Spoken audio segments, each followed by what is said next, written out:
Welcome to my YouTube channel, DN Speaks, a channel of hope and inspiration. I want to talk about forgiveness, and because it's a series that I've been talking about. Lastly, I talked to us about what forgiveness is and how you can be able to understand this element called forgiveness, and also gave us the benefits of forgiveness. But today, I want us to learn how to forgive. How do you forgive? How will you reach a point and say, I'm no longer going to be controlled by the pain that was inflicted on me. I'm not going to operate on the resentment, on the bitterness that was caused upon me by the person that offended me. I told us that forgiveness works for you more than the person who has offended you. In many instances, we think that we are doing the person who has offended us a favor. But the truth is, we are favoring ourselves by letting go of garbage, by letting go of things that affects our livelihood, things that affect our health. It affects our mental health. It affects our thinking faculty. So the moment we forgive, we gain mostly more than the person who has offended us. Number one, on how to forgive.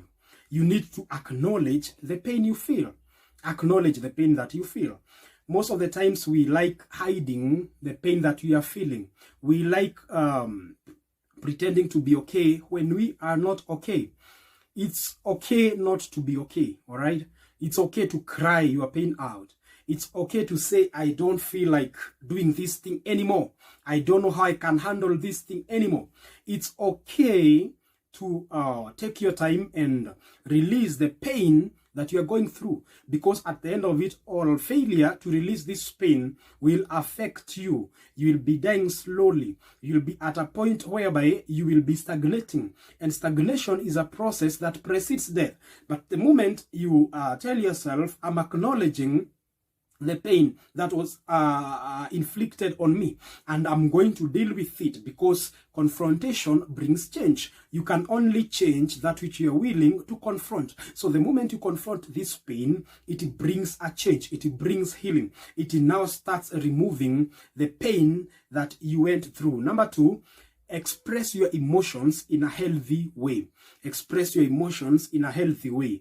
Because when we are offended, we think that the only way we can be able to express our pain or our emotions is by calling people names. We think that the only thing that we can be able to express our emotions is by bringing people down. We think it's by abusing people. We think it's by, name calling, shouting, yelling, and all those things. But that's not the truth. You need to express your emotions in a healthy manner, and also you need to put yourself in the same situation as the person who has offended you.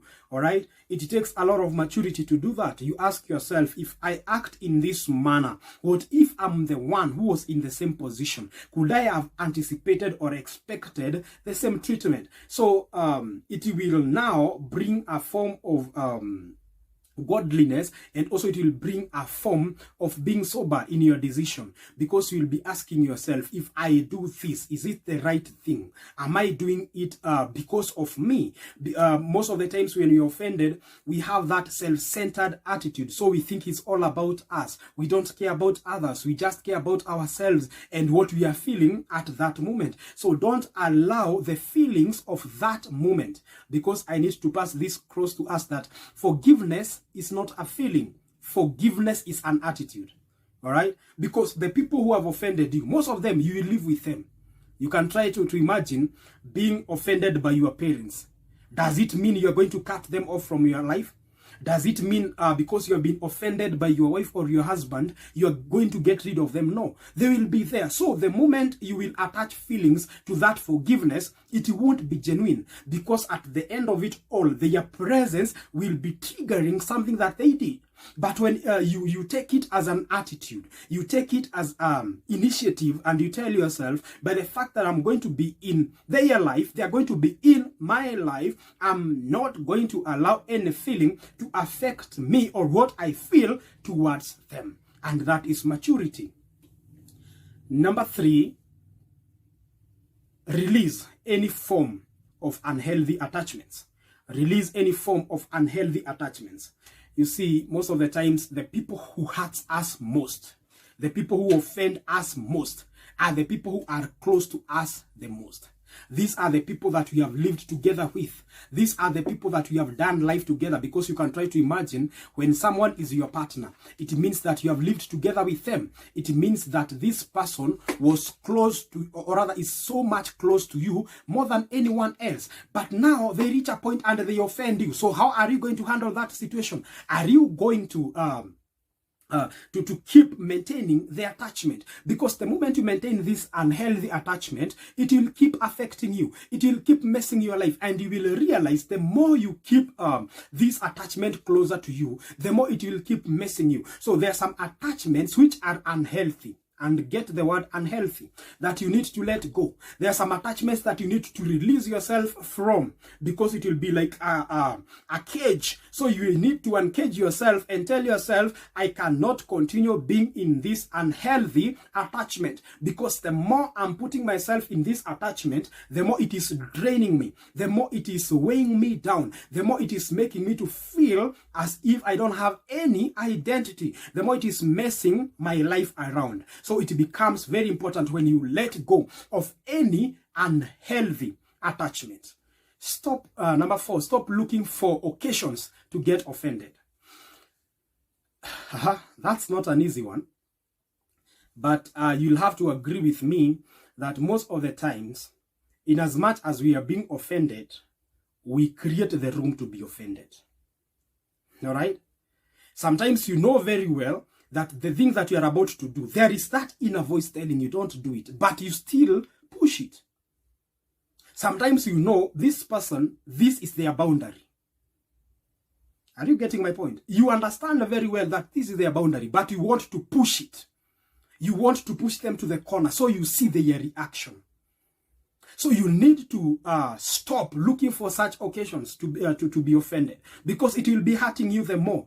You need to learn from the past experiences, and you tell yourself, by the fact that I got offended and it really broke me down, I'm not going to allow such things to happen to me anymore. The moment I'll be knowing someone's boundary, I will learn to respect their boundaries, because most of the times we push people to the corner and they have no other option but to react. The moment they react, it affects you negatively. So if you can get rid of such situations in life, it will be easy for you, and you'll be able to navigate through life issues without any problem. You'll be able to understand someone, their extent, their limits, and also what they like and their dislike. And that's why it's very important you get to understand someone, you get to know who they are, you get to know their likings and their dislikings, because it is through that you will be able to get rid of any offensive thing that can usually happen. And let me be honest with us, that we cannot get rid of offense. We'll be offended by friends, we'll be offended by strangers, we'll be offended by people surrounding us. You'll be offended by your children. You'll be offended by your parents. You'll be offended by your siblings. You'll be offended by your boss. You can offend your boss. So you cannot live without offense, but you must learn how to handle offense, because it will come. You can stop, or you can tell yourself, I'm going to get rid of occasions that I'm going to cause offense. Because most of the times we initiate this offense, and when it hits us hard, and we are no longer in any control of what will happen. The next point, do not go to sleep angry. This so much applies to people who are dating, people who are in relationships, or who are married. It's a very important aspect. When you have an issue during the day, learn to solve it. Solve it. Go to bed when you are not having any bitterness. Go to bed when you are not having an issue with your partner. Because if that issue is not solved at that time, it will escalate to major problems that cannot be solved even in the near future. It will keep escalating. The moment you go to bed angry, it is not nice to you. It will drain you. You'll keep thinking over the issue. But the moment you solve matters, you are going to sleep on a clean slate. You are going to sleep knowing seeing that the issues that are affecting us are no longer here. Why? Because we dealt with them and they are no longer in control over our lives. And you have to learn the power of saying sorry. It doesn't lower your dignity. It doesn't lower your personality. When you are wrong, you say, I'm sorry. When someone says sorry to you, you also tell yourself, I could be in the same position. Why should I not forgive them? Why can't I allow myself to be in that position of power of pardoning their sins? All right? You can only pardon someone when you are in power. And I want to show you the power of forgiveness. So forgiveness is not for the weak, it's for the strong. You can only pardon someone when you are in a position of power. It's only a judge who can be able to pass a verdict concerning a case. Why? Because he is in a position of power. A person who has been convicted cannot be in a place of saying, I'm pardoning myself. All right? And that's why you see even in many nations we have the presidential pardons. Why? Because the president has the power, he has the capacity to be able to forgive people of their sins, of their wrongs. They are erased. So you can only forgive when you have that power. When you are going to sleep, tell yourself, I'm not going to sleep when angry. I'm not going to allow this thing to weigh me down. I'm not going to allow this thing to take control over my life, over everything that I'm doing. It is not a good thing. The other point, do not live in the past. The past has nothing to offer. It has nothing to offer. If something happened yesterday, why should you keep digging on that thing? Why should you keep making a reference to that? Why should you keep reminding your partner that you wronged me 2 months ago? That you did this thing 7 months ago? The moment you keep living on the past, it will now keep affecting your present and your future. And the past will be bringing the ugly side of you. All right, because we will be displaying that in as much as I'm in this power, or rather in this position, I'm powerless. I cannot be able to forgive, because it's only a powerful person who can be able to forgive and say, I'm not going to allow that thing to affect my life anymore. I have a life to live and I'm not going to hold into this thing anymore. So the past has nothing to offer, and you must learn to let go of the past and tell yourself, I'm going to embrace the future because it has a lot to offer than the past that I lived. The other point, you need to learn to let go and be like water. All right? Be like water. Learn to let go. Most of the things that we keep holding on, they will keep affecting our livelihood. The things that we hold on thinking that I'm going to have a leverage, I'm going to have an upper hand on this thing. Okay, let me ask us, which upper hand are you going to have when you cannot forgive? Which upper hand are you going to have when you cannot let go of pain? Which upper hand are you going to have if you cannot be bold enough to say, I've forgiven them. I'm not going to hold on to this bitterness anymore. Yes, they wronged me, but I'm not going to live in this mess anymore. And you'll find people who are offended more than 7 years ago, 10 years ago, and they are still holding to that thing. That is a life of slavery. You need to let go of that slavery and be like water.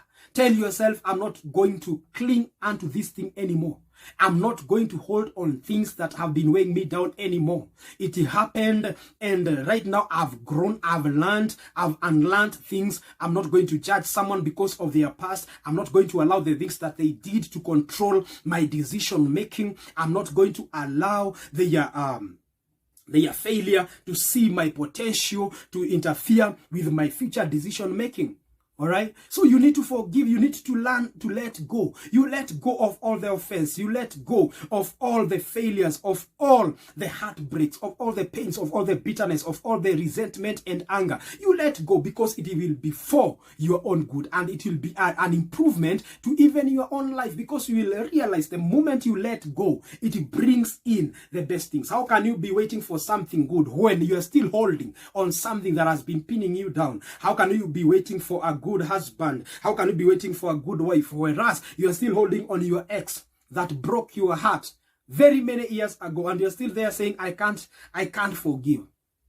My friend, let me tell you, that is an old version. You need to upgrade to the latest one, which is forgiveness. You embrace forgiveness and you say, despite of what they did, I'm going to let go of the things that happened.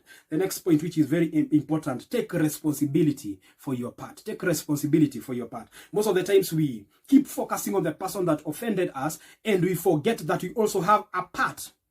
All right? We also have a part. Sometimes we need to ask ourselves, why did they act in the manner they acted?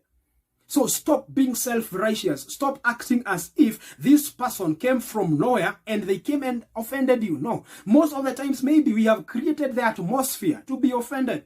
We have created the atmosphere that led to the offense. So sometimes pause a little bit and ask yourself, how did I contribute to this thing happening? Maybe you provoked that person to action and they offended you. And through that offense, you have been holding it, forgetting that you are the one who created an environment, that the offense is a function of your behaviors. So learn also to pause and look into the issue, scrutinize it without feelings, without having an attitude, and ask yourself, what responsibility do I bear in this whole process, in this whole thing? And what am I supposed to do so that this thing does not escalate to a bigger issue, does not escalate to something that I cannot be able to mitigate? It becomes very important. The next point, as I give us maybe 2 points and we finish on this aspect of how to forgive. Be kind, don't be right. Be kind, don't be right. Be kind to yourself, but don't be right. When an offense has happened, it takes two parties. And when two parties are involved, you might be right, you might be wrong. So don't justify yourself to think you are wrong. Or rather, you are right, sorry. Don't think that the other person is wrong and you are right. Be kind to yourself and tell yourself, yes, I did all I could have done, but this offense happened. I don't know how it happened, but I believe there is a way out of this crisis. But the moment you focus that I'm right, I did what was supposed to be done, this person is the one who wronged me, this person never treated me with, all those things, you bring a lot of issues in that matter because you want to justify yourself. No, that's not right, because the moment you justify yourself, you'll be projecting yourself to be right and the other person to be wrong. And the moment you do that, it hinders your capacity to forgive. It hinders your capacity to see things in the right aspect of life. Do you understand? Refrain from judgment. Refrain from judgment. People who forgive, they don't judge. All right? Now, let me tell us something. Judgment brings a verdict. Judgment brings a sentence. When you are even taken in the court of law, you are subjected to a judgment. Because in the judgment, it is to prove your innocence or if you are guilty. The moment you judge, you close the doors for forgiveness. But before a matter is taken to the court of law, these two warring parties, they have a position either to forgive, they have a position to say, I'm not going to hold into this thing anymore. They can be able to say, I'm not going to pick it to that level. I'm going to forgive this person who has offended me. So the moment you refrain from judgment, it raises your capacity to forgive. It raises your capacity to say, this person can be given a chance to say what happened, and so that we can be able to ascertain this thing without passing any judgment. The last one, send love. Love is the greatest attribute. Love even your enemies. Love is the only force that can transform an enemy to a friend. Love even those people you think they don't deserve your love. And love does not mean that you entertain them. Love does not mean that you hang around with them. But love means I don't hold anything against you. Love means because at the end of it all, I'm not perfect. So I'm just also operating at that level of saying that we all deserve a chance. We all deserve to be heard. We all deserve a fair hearing. By loving your enemies, you are telling yourself, I could be in the same position and I don't expect to be treated the same way I'm treating them. So don't treat them with contempt. Don't treat them with hatred, because hatred is a very strong word. Hatred is a powerful force that will keep draining you, that will alienate you from the things, the right things that are supposed to happen in your life. So just send love, release love. And the moment you do that, you will realize that you are forgiven. Even the things that you are saying, even if a gun is directed on my head, I cannot forgive this person. Forgiveness can happen. It can happen, and it is very possible with the right mindset and knowing that all that you are doing, it displays your power. And secondly, it gives you back your life. It gives you back your position. Your bargaining position is when you forgive. It is not when you fail to forgive. Shalom. May God bless you as you keep subscribing to this YouTube channel and as you keep learning.